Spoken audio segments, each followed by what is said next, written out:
നമസ്കാരം, ഞാൻ Vijesh okay life Mitra professional senior insurance അഡ്വൈസറായിട്ട് സർവീസ് ചെയ്യുന്നു. ഇന്നത്തെ ടോപ്പിക്ക് സാധാരണ എൻ്റെ കസ്റ്റമേഴ്സിന് കൊടുക്കുന്ന വിഷയങ്ങളല്ല, കോമൺ ആയിട്ടുള്ള എല്ലാവർക്കും പൊതുജനങ്ങൾക്ക് ഉപകരിക്കുന്ന കാര്യമാണ്. ഏറ്റവും പ്രധാനപ്പെട്ട എല്ലാവർക്കും സന്തോഷം ഉണ്ടാക്കുന്ന ഒരു പ്രധാന ടോപ്പിക്കാണ് ഇന്നത്തെ വിഷയം. ഒരു റിപ്പോർട്ട് വായിക്കാം. ലൈഫ് ഇൻഷുറൻസ്, ഹെൽത്ത് ഇൻഷുറൻസ് പ്രീമിയങ്ങളുടെ GSTയിൽ കേന്ദ്ര ധനകാര്യ വകുപ്പ് കൊണ്ടുവന്നിട്ടുള്ള മാറ്റം സാധാരണക്കാർക്ക് ഇൻഷുറൻസ് കൂടുതൽ താങ്ങാനാവുന്നതായി മാറുമെന്ന് കേന്ദ്ര ധനകാര്യ വകുപ്പ് മന്ത്രി പറഞ്ഞു. അത് യാഥാർത്ഥ്യമാകാൻ പോവുകയാണ് 2025 സെപ്റ്റംബർ 22-ന്. എല്ലാ വ്യക്തിഗത life insurance, health insurance, medical insurance പ്രീമിയങ്ങളെയും നികുതിയിൽ നിന്ന് ഒഴിവാക്കാൻ GST കൗൺസിൽ തീരുമാനിച്ചു. പുതുക്കിയ നിരക്കുകൾ നവരാത്രിയുടെ ആദ്യ ദിവസമായ സെപ്റ്റംബർ 22 മുതൽ പ്രാബല്യത്തിൽ വരുമെന്ന് 56ാമത് കൗൺസിൽ യോഗത്തിന് ശേഷം നമ്മുടെ കേന്ദ്ര ധനകാര്യ വകുപ്പ് മന്ത്രി നിർമ്മല സീതാരാമൻ പ്രഖ്യാപിച്ചിരിക്കുന്നു. ഇത് നല്ലൊരു വാർത്തയാണ്, എല്ലാവർക്കും സന്തോഷിക്കാൻ പറ്റാവുന്ന നല്ല വാർത്തയാണ്. ഇത് പറയാൻ കാരണം എൻ്റെ തന്നെ ഒരു കസ്റ്റമറിൻ്റെ ഫാമിലി, അയാളുടെ ഭാര്യ, 3 മക്കൾ, 5 പേര്, അവരെ അച്ഛനും അമ്മയും കുറച്ച് പ്രായമുള്ള പാരൻസാണ്, പിന്നെ വൈഫിൻ്റെ പാരൻസും ഉണ്ട്. അങ്ങനെ 9 പേരടങ്ങുന്ന ഒരു 3 പോളിസികളുണ്ട്, 3 പാക്കേജ്. അവർ ഏകദേശം 2 ലക്ഷത്തിൻ്റെ അടുത്ത്, 2 ലക്ഷം ചില്ലറ മാത്രമേ കുറയുള്ളൂ, എല്ലാം കൂടി കൂടിയിട്ട് 2 ലക്ഷത്തിൻ്റെ അടുത്തുള്ള പ്രീമിയം അടയ്ക്കുന്നുണ്ട്. വലിയ സമ്മൻഷൂർഡാണ് അവർ എടുത്തിട്ടുള്ളത്. ആ 2 ലക്ഷം റുപ്യ ഒരു വർഷത്തിൽ ഹെൽത്ത് ഇൻഷുറൻസിന് വേണ്ടിയിട്ട് പ്രീമിയം അടയ്ക്കുന്ന ആ വ്യക്തിക്ക് കിട്ടുന്ന ഇളവ് 18%. ഇന്ന് നിലവിൽ ഇപ്പോൾ എത്രയാണോ പ്രീമിയം, 10,000 രൂപയാണ് നമ്മൾ പ്രീമിയം എങ്കിൽ ആ 10,000-ൻ്റെ കൂടെ 18% GST കൂടി കൂട്ടിയിട്ട് 11,800 രൂപയാണ് നമ്മൾ പ്രീമിയം ആയിട്ട് കൊടുത്തിട്ടുണ്ടായിരുന്നത്. അത് ഇനി ആ 18% എന്ന് വെച്ചാൽ ആ 10,000-ൻ്റെ കൂടെ അഡീഷണൽ ആയിട്ടുള്ള GST 9% സ്റ്റേറ്റിനും 9% കേന്ദ്രത്തിനും, അങ്ങനെയാണ് 18% GST ഇതുവരെ ഉണ്ടായിട്ടുണ്ടായിരുന്നത്. അത് ഒഴിവാകാൻ പോവുകയാണ്. അങ്ങനെ ആകുമ്പോൾ ആ 2 ലക്ഷത്തിൻ്റെ അടുത്ത് പ്രീമിയം അടയ്ക്കുന്ന ആ ഫാമിലിക്ക് ഏകദേശം 36,000 രൂപ കുറവ് വരികയാണ്. പ്രീമിയത്തിൽ 36,000 രൂപ ഇളവ് GST ഒഴിവാക്കുന്നതോട് കൂടി. അത് വലിയൊരു നേട്ടം. അവർക്ക് അത് വേണമെങ്കിൽ സമ്മൻഷൂർഡ് വർദ്ധിപ്പിച്ചാണ്ട് അവർക്ക് വലിയ സമ്മൻഷൂർഡ് എടുക്കാൻ സാധിക്കും. അല്ലെങ്കിൽ അവർ പ്രീമിയം ഹൈ ആയിട്ട് നിൽക്കുന്ന ആൾക്ക് അത് വലിയൊരു ആശ്വാസമാണ്. മെഡിക്കൽ ഇൻഷുറൻസിൻ്റെ കൂടെ 18% GST എന്ന് പറയുമ്പോൾ സാധാരണക്കാരന് മനസ്സിലാകുന്ന രീതിയിൽ പറയുകയാണെങ്കിൽ, ഇപ്പോൾ 2 ലക്ഷം രൂപ പ്രീമിയം അടയ്ക്കുന്ന ഒരാൾക്ക് 18% നേരത്തെ പറഞ്ഞ പോലെ 36,000 രൂപ എന്ന് വെച്ചാൽ 1,64,000 രൂപ ഇനി മുതൽ, അതായത് 2025 സെപ്റ്റംബർ 22-ന് ശേഷം പ്രീമിയം അടയ്ക്കേണ്ടി വരുള്ളൂ. അതുപോലെ 1 ലക്ഷം പ്രീമിയം അടയ്ക്കുന്ന ആൾക്ക് 18 കഴിച്ചിട്ടുണ്ടെങ്കിൽ 82,000 രൂപ മാത്രമേ പ്രീമിയം അടയ്ക്കേണ്ടി വരുള്ളൂ. 50,000 രൂപ പ്രീമിയം അടയ്ക്കുന്ന ഫാമിലിക്ക് 9,000 കഴിച്ച് 41,000 രൂപ പ്രീമിയം കൊടുക്കേണ്ടുള്ളൂ. അതുപോലെ തന്നെ 25,000 രൂപയിൽ പ്രീമിയം വരുന്ന ഒരു ഫാമിലിക്ക് 4,500 കഴിച്ച് 21,500 രൂപ. ഏറ്റവും കൂടുതൽ 25,000-ൻ്റെയും 50,000-ൻ്റെ ഇടയിലുള്ള കാറ്റഗറിയാണ്. അപ്പോൾ ഈ സാധാരണക്കാർക്ക് നല്ലൊരു ആശ്വാസമാണ്. നല്ല പ്രീമിയത്തിൽ ഏകദേശം 5-ൽ1 ഭാഗം എന്ന് വേണമെങ്കിൽ പറയാം, പ്രീമിയത്തിൽ കുറവ് വരികയാണ്. അവർക്കത് ആ സമ്മൻഷൂർഡ് വേണമെങ്കിൽ കൂട്ടിയെടുക്കാൻ പറ്റും. ക്യാഷിന് ബുദ്ധിമുട്ടുള്ളവർക്കും വലിയൊരു ആശ്വാസമാണ് ഈ ഒരു ബെനിഫിറ്റ്, ഈ ഒരു വാർത്ത. ഹെൽത്ത് ഇൻഷുറൻസിന് മാത്രമല്ല, അതുപോലെ തന്നെ ലൈഫ് ഇൻഷുറൻസിൽ വരുന്ന എല്ലാ പ്രൊഡക്റ്റുകൾക്കും ഇത് ബാധകമാണ്. ടേം പ്ലാൻ ആണെങ്കിലും, യൂലിപ്പ് പ്ലാൻ ആണെങ്കിലും, വെൽത്ത് ക്രിയേഷൻ പ്ലാൻ ആണെങ്കിലും, പെൻഷൻ പ്ലാൻ ആണെങ്കിലും, ഏത് പദ്ധതി ആണെങ്കിലും എല്ലാവർക്കും ഈ ഒരു ഇളവ് കിട്ടുന്നുള്ളതാണ് എൻ്റെ യാഥാർത്ഥ്യം. ഈ ഒരു വാർത്ത വന്നതോടുകൂടി ധാരാളം നമ്മുടെ നിലവിലുള്ള എക്സിസ്റ്റിംഗ് കസ്റ്റമേഴ്സ് അന്വേഷിച്ചിട്ടുണ്ടായിരുന്നു. പലരും വാട്സപ്പിൽ ചോദിച്ചിട്ടുള്ള ഓരോ ചോദ്യങ്ങൾ ഞാനത് ക്രോഡീകരിച്ച് ഓരോന്നിൻ്റെയും ഉത്തരങ്ങൾ ഒഫീഷ്യലായിട്ട് തന്നെ ആധികാരികമായിട്ട് അതിന് ഉത്തരം കണ്ടെത്തി അതോടെ റെഡിയാക്കി വെച്ചിട്ടുണ്ട്. ഓരോന്നോരോന്ന് ഞാൻ വായിക്കാം. Question number 1, health insurance, medical insurance, life insurance പ്രീമിയങ്ങളിൽ നിന്നും GST ഒഴിവാക്കിയോ? ഉത്തരം അതെ. 2025 സെപ്റ്റംബർ 22 മുതൽ വ്യക്തിഗത ഹെൽത്ത് ആൻഡ് ലൈഫ് ഇൻഷുറൻസ് പ്രീമിയങ്ങളിൽ 18% GST ഒഴിവാക്കി 0% ആക്കി മാറ്റിയിരിക്കുന്നു. ക്വസ്റ്റ്യൻ നമ്പർ 2, പുതിയതിനും റിന്യൂവലിനും രണ്ട് പോളിസികൾക്കും ബാധകമാണോ? ആൻസർ അതെ. 2022 സെപ്റ്റംബർ 25 ശേഷം വരുന്ന എല്ലാ പുതിയ പോളിസികൾക്കും റിന്യൂവൽ പോളിസികൾക്കും ബാധകമാണ്. ക്വസ്റ്റ്യൻ നമ്പർ 3, സെപ്റ്റംബർ 22 മുമ്പ് അടച്ച പ്രീമിയങ്ങൾക്ക് എന്താകും? ആൻസർ സെപ്റ്റംബർ 22 മുമ്പ് GST ഉൾപ്പെടെ അടച്ച പ്രീമിയങ്ങൾക്ക് റീഫണ്ട് ഇല്ല. ആനുകൂല്യം 22 ശേഷം മാത്രം. ക്വസ്റ്റ്യൻ നമ്പർ 4, ഗ്രേസ് പീരീഡിൽ അടച്ച പ്രീമിയങ്ങൾക്ക് GST ഒഴിവുണ്ടോ? ഗ്രേസ് പീരീഡ് പറഞ്ഞാൽ പദ്ധതി എടുത്ത ആൾക്ക് അറിയാം എന്താണ് ഗ്രേസ് പീരീഡ് എന്നുള്ളത്. ആൻസർ ഇല്ല. സെപ്റ്റംബർ 22 മുമ്പ് അടച്ച ഗ്രേസ് പീരീഡ് പ്രീമിയങ്ങൾക്ക് ഒഴിവില്ല. അടുത്തത് ക്വസ്റ്റ്യൻ നമ്പർ 5, GST ഒഴിവാക്കിയാൽ എത്ര ലാഭമുണ്ടാവും? അത് നമ്മൾ തുടക്കത്തിൽ പറഞ്ഞ്. ആൻസർ ഉപഭോക്താക്കൾക്ക് പരമാവധി 18% ലാഭം. ഉദാഹരണം 1,18,000 രൂപ പ്രീമിയം, ഇനി മുതൽ 1,00,000 മതി. 6th ക്വസ്റ്റ്യൻ, എല്ലാ തരത്തിലുള്ള പോളിസികൾക്കും ബാധകമാണോ? ആൻസർ അതെ. വ്യക്തിഗത ഹെൽത്ത് പോളിസി, ലൈഫ് അതായത് term insurance, unit linked insurance പോളിസികൾ, എൻഡോമെൻറ്റ് പോളിസികൾ, ഫാമിലി ഫ്ലോട്ടർ പോളിസികൾ, സീനിയർ സിറ്റിസൺ പോളിസികൾ എന്നിവയ്ക്ക് ബാധകമാണ്. ഇവയുടെ റീ ഇൻഷുറൻസിനും ഒഴിവുണ്ട്. ക്വസ്റ്റ്യൻ നമ്പർ 7, ഇൻഷുറൻസ് കമ്പനികൾ ഉടനെ പ്രീമിയം കുറയ്ക്കുമോ? ആൻസർ GST ഭാഗം മാത്രം ഒഴിവാക്കും. അടിസ്ഥാന പ്രീമിയം അതുപോലെ തുടരും. 8th question, group insurance ഉൾപ്പെടുമോ? അതായത് ഓരോ കമ്പനികളിലെ ഗ്രൂപ്പ് ഇൻഷുറൻസ് നമ്മൾ കൊടുക്കലുണ്ട്, അത് ആണ് ചോദ്യം. ആൻസർ ഇപ്പോൾ തീരുമാനം വ്യക്തിഗത പോളിസികൾക്കാണ്, ഗ്രൂപ്പ് പ്രൊഡക്റ്റുകൾക്ക് ബാധകമല്ല. 9th ക്വസ്റ്റ്യൻ, സാധാരണ ജനങ്ങൾക്ക് ഇതിൻ്റെ പ്രാധാന്യം. ആൻസർ ഇൻഷുറൻസ് കൂടുതൽ വില കുറഞ്ഞതിനായതിനാൽ മധ്യവർഗ കുടുംബങ്ങൾക്കും കവറേജ് വർദ്ധിക്കും. ഹെൽത്ത് ഇൻഷുറൻസ് ചെലവ് കുറയും. അതായത് ഇതിൻ്റെ നമ്മൾ കോസ്റ്റ് ഇപ്പോൾ നല്ല പ്രീമിയം ആയിട്ടാണ് വരുന്നത്. അപ്പോൾ ആ പ്രീമിയത്തിൽ 18% കുറയുമ്പോൾ സാധാരണക്കാരന്, ആ മിഡിലുള്ള ആളുകൾക്ക് ആണ് ഏറ്റവും കൂടുതൽ ഇത് ഗുണം ചെയ്യുക. കാരണം ഇപ്പോൾ റിച്ച് ആയിട്ടുള്ള ആളുകൾ, നല്ല ക്യാഷുള്ള ആളുകൾ നല്ല പ്രീമിയം കൊടുത്തിട്ട് നല്ല A ക്ലാസ് എല്ലാ ഫെസിലിറ്റിയുള്ള കോടികളെ കവറേജുള്ള പദ്ധതി വാങ്ങിക്കും. അതുപോലെ തന്നെ ഈ ഒരു BPL ലെവലിലുള്ള മൂന്നാമത്തെ ആ കാറ്റഗറിയിൽ അവർക്കാണെങ്കിൽ ഗവൺമെൻറ്റിൻ്റെ, അതായത് സ്റ്റേറ്റ് ഗവൺമെൻറ് ആണെങ്കിലും സെൻട്രൽ ഗവൺമെൻറ് ആണെങ്കിലും ഗവൺമെൻറ്റിൻ്റെ എന്ത് ആനുകൂല്യം ഉണ്ടെങ്കിലും അത് ഇവർക്കാണ്. ഏത് BPL ആ ലെവലിലുള്ള ആൾക്ക്. പക്ഷേ ഇതിൻ്റെ BPLൻ്റെയും റിച്ചിൻ്റെയും നടുവിലുള്ള കുറച്ച് ആളുകളുണ്ട്, ആ ഒരു മിഡിൽ ലെവലുള്ള അവരാണ് ബുദ്ധിമുട്ടാണ്. അവർക്കാണ് ഇതിൻ്റെ ഗുണം കൂടുതലും ലഭിക്കുന്നത്. കാരണം എന്ന് പറയാൻ കാരണം അവരാണ് ഏറ്റവും കൂടുതൽ എടുത്ത് വെക്കുന്നത്. കാരണം അവർക്ക് ബെനിഫിറ്റ് ഇല്ല. സാധാരണക്കാരന് അവർക്ക് മറ്റേ ഗവൺമെൻറ്റിൻ്റെ ആനുകൂല്യം മറ്റു കാര്യങ്ങളൊക്കെ ഉണ്ട്, മറ്റുള്ളവർക്ക് അതുകൊണ്ട്. പക്ഷേ ഇതിൻ്റെ ഇടയിൽ കിടക്കുന്ന ആളുകൾക്കാണ് ഒന്നും ഇല്ലാത്തത്. അവർക്കാണ് ഏറ്റവും കൂടുതൽ അതിൻ്റെ ആ ഗുണം കിട്ടുന്നത്. ഇന്ന് ഇന്ത്യയിൽ 3 വിഭാഗമാണ്. അതായത് റിച്ച് ആയിട്ടുള്ളതും, മിഡിലുള്ളതും, ലോ ലെവലുള്ളതും. അതായത് ലോ ലെവലിൽ BPL ലിസ്റ്റിലുള്ളത്, ദാരിദ്ര്യ രേഖയ്ക്ക് താഴെയുള്ളത്. അതായത് ഇപ്പോൾ ഗവൺമെൻറ് എന്തൊരു പദ്ധതി കൊണ്ടുവരികയാണെങ്കിലും, ഒരു സ്കീം കൊണ്ടുവരികയാണെങ്കിൽ അത് BPL ലിസ്റ്റിലുള്ള പാവപ്പെട്ട ആളുകൾക്ക് വേണ്ടിയിട്ടാണ് കൊണ്ടുവരിക. അപ്പോൾ ഇന്ന് ലോകത്തിൽ തന്നെ ഏറ്റവും വലിയ മെഡിക്കൽ ഇൻഷുറൻസ് പദ്ധതിയാണ്, ആരോഗ്യ ഇൻഷുറൻസ് പദ്ധതിയാണ് സെൻട്രൽ ഗവൺമെൻറ് ഇറക്കിയിട്ടുള്ള കേന്ദ്ര ത്തിൻ്റെ ഒരു പദ്ധതിയാണ് ആയുഷ്മാൻ ഭാരത്. ഈ ആയുഷ്മാൻ ഭാരത് ഇപ്പോൾ റിച്ച് ആയിട്ടുള്ള ആൾക്ക് കിട്ടൂല, മിഡിൽ ആൾക്ക് കിട്ടൂല. ആർക്കാണുള്ളത്? അതായത് അതിൻ്റെ ക്രൈറ്റീരിയ 2011 നമ്മളെ വീട്ടിലൊക്കെ ഒരു സെൻസസ് എടുക്കാൻ വന്നിട്ടുണ്ട്. 2011 ആ സെൻസസിൻ്റെ മാനദണ്ഡത്തിലാണ് അവർക്കാണ് ആ ലിസ്റ്റിലുള്ള, ആ BPL ലിസ്റ്റിലുള്ള അവർക്കാണ് ആ ബെനിഫിറ്റ് കിട്ടുന്നത്. അത് 5 ലക്ഷം രൂപ വരെ ആണ് അതിൻ്റെ ബെനിഫിറ്റ് കിട്ടുന്നത്. അത് ലോകത്തിലെ ഏറ്റവും വലിയ ആരോഗ്യ ഇൻഷുറൻസ് ആണ്. അപ്പം അവർക്ക് അതുണ്ട്, റിച്ച് ആയിട്ടുള്ള ആൾക്ക് ഇതുണ്ട്. നേരത്തെ പറഞ്ഞ പോലെ തന്നെ ഈ മിഡിൽ ആൾക്കാണ് ചുരുക്കി പറഞ്ഞിട്ടുണ്ടെങ്കിൽ ഇതിൻ്റെ ഗുണം കൂടുതലും കിട്ടുന്നത്. അടുത്ത ക്വസ്റ്റ്യൻ, 10th ക്വസ്റ്റ്യൻ, പോളിസി നിബന്ധനകളിൽ മാറ്റമുണ്ടോ? ഇല്ല. പ്രീമിയം പേയ്മെൻറ്റ് മാത്രം മാറും. അതായത് കവറേജിൽ മാറ്റം ഉണ്ടാവില്ല, ആ പ്രീമിയത്തിൽ മാത്രമാണ് കുറവ് വരിക.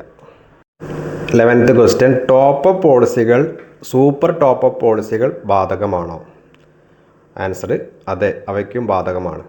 അവയും വ്യക്തിഗത ഹെൽത്ത് ഇൻഷുറൻസ് പ്രൊഡക്റ്റുകളായതിനാൽ GST ഒഴിവുണ്ട്. 12th ക്വസ്റ്റ്യൻ, EMI മന്ത്ലി മോഡിൽ അടയ്ക്കുന്ന പ്രീമിയങ്ങൾക്ക് ബാധകമാണോ? ആൻസർ അതെ.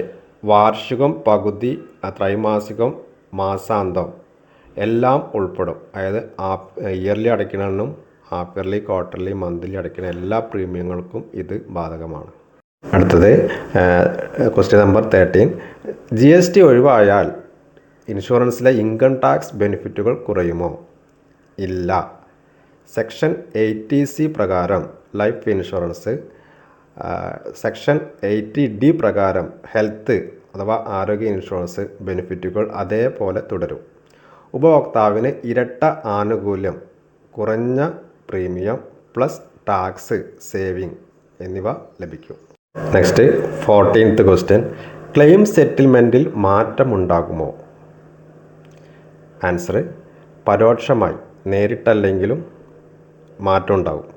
കാരണം അതെ, IRDA അതായത് insurance regulatory and development authority of India, finance മന്ത്രാലയം, NHCX അതായത് ക്ലെയിം എക്സ്ചേഞ്ച് ശക്തിപ്പെടുത്താൻ തീരുമാനിച്ചതിനാൽ ക്ലെയിം സെറ്റിൽമെൻറ്റിൽ കൂടുതൽ സുതാര്യവും എളുപ്പവുമാകും ഇനി മുതൽ. അത് നല്ലൊരു ആശ്വാസമാണ്. 16th ക്വസ്റ്റ്യൻ, GST ഒഴിവാക്കിയിട്ടും പ്രീമിയം വീണ്ടും ഉയരുമോ? അത് പറയാൻ പറ്റില്ല. അതിൻ്റെ ആൻസർ മെഡിക്കൽ ഇൻഫ്ലേഷൻ എന്ന് പറയുമ്പോൾ ഒരു 10 വർഷം മുമ്പ് ഒരു സർജറിക്ക് 1 ലക്ഷം റുപ്യ കൊണ്ട് തീരേണ്ട ഒരു സർജറി 10 വർഷം ഇന്ന് അന്നത്തെ 1 ലക്ഷം റുപ്യേൻ്റെ സർജറിക്ക് ഇന്ന് 3 ലക്ഷം റുപ്യ 4 ലക്ഷം റുപ്യ വേണ്ടി വരും. അതാണ് ഇൻഫ്ലേഷൻ.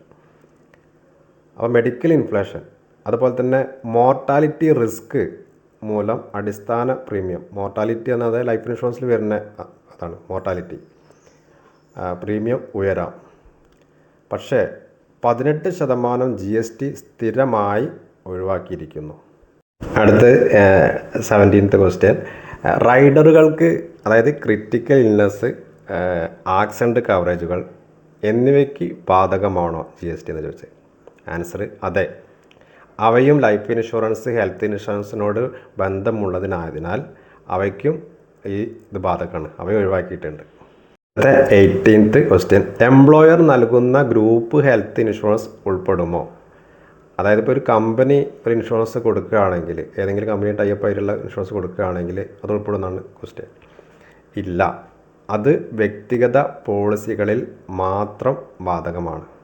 ഈ പറഞ്ഞത് വ്യക്തിഗത ഇൻഡിവിജ്വൽ പോളിസികളിൽ മാത്രമാണ്, അതായത് കമ്പനി കൊടുക്കണമെന്നൊന്നും ഉണ്ടാവില്ല. അതാണ് ശരിക്കും പറഞ്ഞിട്ടുണ്ടെങ്കിൽ. അടുത്തത് 19th question, ECS electronic clearing service auto debit പ്രീമിയങ്ങൾ സ്വയം മാറുമോ? അപ്പോൾ മന്ത്ലി മോഡൽ ചെയ്യുന്ന ആളുകളുണ്ടാവും, ഇയർലി, ഹാഫ് ഇയർലി, ക്വാർട്ടർലി ഒക്കെ ചെയ്യുന്നുണ്ടാവും. അത് ഓട്ടോ ഡെബിറ്റായിട്ട് ആക്റ്റീവ് ആക്കിയിട്ടേക്കായിരിക്കും. അപ്പോൾ അതിന് ബാധിക്കും എന്നുള്ളതാണ് ചോദ്യം. ആൻസർ അതെ. 22-ന് ശേഷം കമ്പനി GST ഒഴിവാക്കി പുതിയ പ്രീമിയം മാത്രം ഡെബിറ്റ് ചെയ്യും. അതൊന്നുകൂടി വ്യക്തമാക്കുകയാണെങ്കിൽ, മന്ത്ലി മോഡിലൊക്കെ അടയ്ക്കുന്ന ആളുകൾ, ഇപ്പോൾ ഉദാഹരണത്തിന് മന്ത്ലി ഒരു 10,000 രൂപയാണ് പ്രീമിയം വരുന്നതെങ്കിൽ, അത് ലൈഫ് ഇൻഷുറൻസ് ഏതായിക്കോട്ടെ, ഇപ്പോൾ ലൈഫ് ഇൻഷുറൻസിൽ ഇപ്പോൾ കുട്ടികളെ പദ്ധതി ഏതെങ്കിലും ആവശ്യത്തിന് വേണ്ടി എടുത്തുള്ളൊരു പദ്ധതിയിൽ 10,000 രൂപയാണ് പ്രീമിയം വരുന്നതെങ്കിൽ അതിൽ GST കൂട്ടിയിട്ട് ആണ് കൂടുതൽ പ്രീമിയം വന്നിട്ടുണ്ടാവുക. അപ്പം അവിടെ അന്ന് നമ്മൾ മന്ത്ലി മോഡ് ബാങ്കുകളിൽ അത് സെറ്റ് ചെയ്തിട്ടുണ്ടാവുക, ഓട്ടോ ഡെബിറ്റ് ECS സെറ്റ് ചെയ്തിട്ടുണ്ടാവുക, എത്രയാണോ പ്രീമിയം അതായിരിക്കും.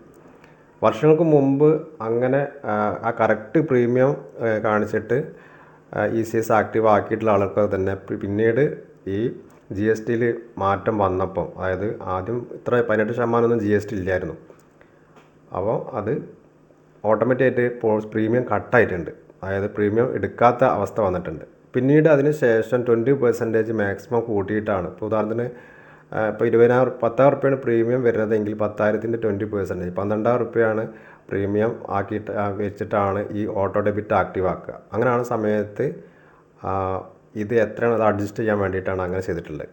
പക്ഷേ യഥാർത്ഥ കമ്പനിയിലേക്ക് വരുന്ന യഥാർത്ഥ പ്രീമിയം എത്രയാണോ ആ പ്രീമിയം മാത്രമേ പിടിക്കുകയുള്ളൂ.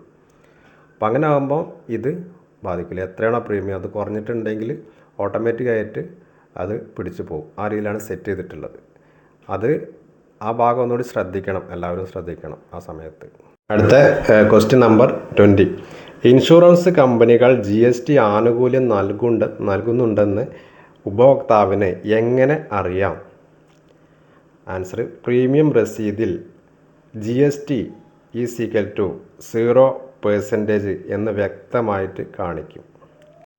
ഇപ്പോൾ നമ്മൾ പ്രീമിയം അടയ്ക്കുന്ന സമയത്ത് പ്രീമിയം പെയ്ഡ് സർട്ടിഫിക്കറ്റിൽ കൃത്യമായിട്ട് ഉണ്ടാവും പ്രീമിയം എത്ര, GST ഇത്ര വ്യക്തമായിട്ട് കാണിക്കുന്നുണ്ടാവും. അല്ലെങ്കിൽ കൂട്ടിയിട്ട് ടോട്ടലാണ് ഇത്രയാണ് കാണിക്കുക. അതിന് സ്ഥാനത്ത് ഇനി 0 ഉണ്ടായിരിക്കുള്ളൂ. അടുത്ത ലാസ്റ്റ് ക്വസ്റ്റ്യൻ 21. GST ഒഴിവായതുകൊണ്ട് ഇൻഷുറൻസ് മ്യൂച്വൽ ഫണ്ടിനേക്കാൾ വില കുറവാണോ? നല്ല ചോദ്യമാണ്. ആൻസർ: അതെ. ഇൻഷുറൻസിന് ഇനി 0% GST plus income tax benefit, അതായത് 80D പ്രകാരം ഉള്ള ആ ബെനിഫിറ്റ്, ഇൻകം ടാക്സ് ബെനിഫിറ്റ് കിട്ടും. ആ TDS certificate, premium paid certificate കൊടുത്തിട്ടുണ്ടെങ്കിൽ ആ പ്രീമിയം 1 ലക്ഷം റുപ്യയിലുള്ള പ്രീമിയം നമുക്കതിൽ നിന്ന് കുറച്ച് കിട്ടും. അതുപോലെ തന്നെ മെഡിക്കൽ ഇൻഷുറൻസിന് സെക്ഷൻ 80D പ്രകാരം മെഡിക്കൽ ഇൻഷുറൻസിനുള്ള നിലവിലുള്ള ആ ഇളവ്, അതായത് റീഫണ്ട് കൊടുക്കുന്ന സമയത്ത് നമുക്ക് ഇളവ് കിട്ടാൻ വേണ്ടിയിട്ട് IT ഫയലിൻ്റെ സമയത്ത് ചെയ്യണ്ടല്ലോ, അതും നമുക്ക് നിലവിലുള്ളതാണ്. അപ്പോൾ ഇതെല്ലാം കൂടി ഉള്ളത് കൊണ്ട് ഏറ്റവും കുറഞ്ഞ കോസ്റ്റിൽ എഫിഷ്യൻ്റായിട്ട് ആയ സാമ്പത്തിക ഉൽപ്പന്നമായിട്ട് ഈ ഒരു പ്രൊഡക്റ്റ്, ഈ ഒരു പദ്ധതികൾ മാറാൻ പോവുകയാണ് ഭാവിയിൽ. അടുത്തത് NRIകൾക്ക് ഇനി മുതൽ റീഫണ്ടിന് വേണ്ടിയിട്ട് അപ്ലിക്കേഷൻ കൊടുക്കേണ്ടതായിട്ടുണ്ടോ? അത് GST പിടിച്ചത് അപ്ലിക്കേഷൻ കൊടുത്താണ് തിരിച്ച് റീഫണ്ടായിട്ട് വാങ്ങുന്നുണ്ട്. NRIസിന് അങ്ങനെ ഒരു പ്രൊവിഷൻ ഉണ്ട്. അത് ഇനി അതിൻ്റെ ആവശ്യമില്ല. കാരണം അതില്ലാത്തതുകൊണ്ട് അതിൻ്റെ ആവശ്യമില്ല. കാരണം ഓരോ പ്രൊഡക്റ്റിലും ഓരോ രീതിയിലാണ്. ഇപ്പോൾ ഹെൽത്ത് ഇൻഷുറൻസിന് 18%, അതുപോലെ തന്നെ ലൈഫ് ഇൻഷുറൻസിൽ വരുന്ന ഈ നോൺ പാർ പ്രൊഡക്റ്റ്, അതായത് അതുപോലെ തന്നെ participating product, non participating product, ഇതിനൊക്കെ വ്യത്യസ്തമായിട്ടുള്ളതാണ്. അതിപ്പോൾ ട്രഡീഷണൽ പ്ലാനിന് വ്യത്യസ്തമായിട്ടാണ്, യൂലിപ്പിന് വ്യത്യസ്തമായിട്ടാണ്. ഇപ്പോൾ യൂലിപ്പിന് പറഞ്ഞാൽ എത്രയാണോ പ്രീമിയം, 10 ലക്ഷം റുപ്യ യൂലിപ്പിൽ അടയ്ക്കുന്ന വ്യക്തിക്ക് ആ അടയ്ക്കുന്ന 10 ലക്ഷത്തിനല്ല എന്ത് ഈ 18% വരുന്നത്. അതിൽ വരുന്ന ഈ ചാർജസ് മറ്റു കാര്യമുണ്ട്, അതിന്മേലാണ് 18% വരുന്നത്. എന്ന് വെച്ചിട്ടുണ്ടെങ്കിൽ ഇപ്പോൾ 10 ലക്ഷം റുപ്യ പ്രീമിയം വരുന്ന ആൾക്ക് ഏറിപ്പോയ ഒരു 5000 റുപ്യേൻ്റെ ഉള്ളിലുള്ള ടാക്സേ വരുന്നുള്ളൂ. സെയിം സ്ഥാനത്ത് പാർട്ടിസിപ്പേറ്റിംഗ് പ്രൊഡക്റ്റ് അല്ലാത്ത നോൺ പാർട്ടിസിപ്പേറ്റിംഗ് പ്രൊഡക്റ്റ് ഉണ്ട്. ഇപ്പോൾ നമ്മുടെ SP ലൈഫിൻ്റെ സ്മാർട്ട് സുപ്രീം പറഞ്ഞിട്ടുള്ള പതിയൊക്കെ. അപ്പോൾ അതിൽ 1 ലക്ഷം റുപ്യയാണ് അടയ്ക്കണമെങ്കിൽ 4% പ്രീമിയം GST വരുന്നത്. ഇപ്പോൾ ഹെൽത്ത് ഇൻഷുറൻസിൽ 18% വരുന്നുണ്ടെങ്കിൽ ഇതിൽ 4% വരുന്നുള്ളൂ. അപ്പോൾ അതിൽ 10 ലക്ഷം റുപ്യ അടയ്ക്കുന്ന ഒരാൾ, ഇൻവെസ്റ്റ് ചെയ്യുന്ന ഒരാൾക്ക് 10 ലക്ഷത്തിൻ്റെ 4% എന്ന് പറയുമ്പോൾ 45,000 റുപ്യ അവർ GST കൊടുക്കണം. അപ്പോൾ അത് സാധാരണ NRIസിന് അതിങ്ങോട്ട് റീഫണ്ട് കിട്ടാനുള്ള ഒരു അവസരം ഉണ്ടായിരുന്നു. അവർ റീഫണ്ട് ചെയ്യലുണ്ട്. അപ്പോൾ 45,000 റുപ്യ റീഫണ്ട് ചെയ്ത് കൊടുക്കും. അപ്പോൾ ഇനി അതിൻ്റെ ഒന്നും ആവശ്യമില്ല. അത് നല്ലൊരു ആശ്വാസമാണ്. നല്ല ഒരു പ്രൊഡക്റ്റായ ഇൻഷുറൻസിന് ചുരുക്കി പറഞ്ഞിട്ടുണ്ടെങ്കിൽ ഇൻഷുറൻസ് നല്ലൊരു പദ്ധതിയായിട്ട് മാറിക്കഴിഞ്ഞ് ഇതോടുകൂടി. ഈ വിഷയം ഇവിടെ ചുരുക്കുകയാണ്. ഇവിടെ കോമൺ ആയിട്ട് ചോദിച്ചിട്ടുള്ള ചോദ്യങ്ങളെല്ലാം ഉൾക്കൊള്ളിച്ചുകൊണ്ട് ഒരു Q&A ചെയ്തതാണ്.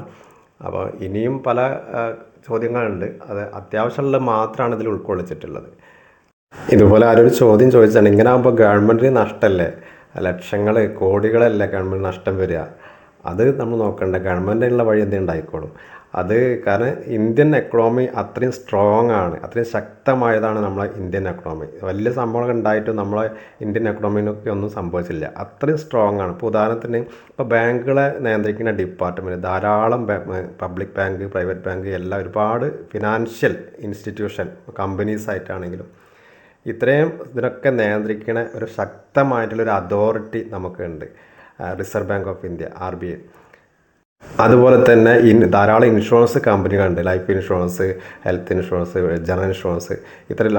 ഇത്രയും ഇൻഷുറൻസ് കമ്പനികളെ നിയന്ത്രിക്കുന്ന ഒരു ശക്തമായ വേറൊരു അതോറിറ്റി ഉണ്ട്, insurance regulatory and development authority.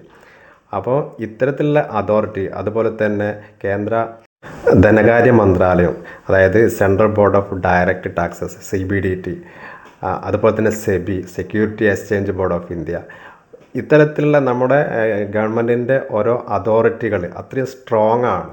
അവരെടുക്കുന്ന ഓരോ തീരുമാനവും നാളെ നമുക്കും നമ്മളെ നാടിനും അത് ഗുണം മാത്രമേ വരുള്ളൂ. അതാണ് നമ്മൾ മനസ്സിലാക്കേണ്ടത്.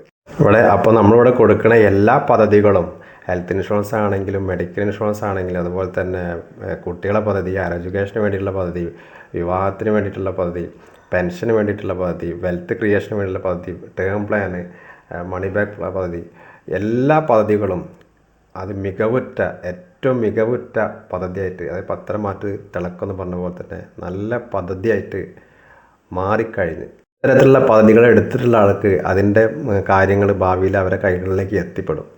ഈ കാലഘട്ടത്തിൽ ഇങ്ങനെ പദ്ധതി എടുക്കാൻ പോകുന്ന ആൾക്കും ഭാവിയിൽ അത്രയും നല്ല കാര്യങ്ങളാണ് വരാൻ പോകുന്നത്. Okay, thank you.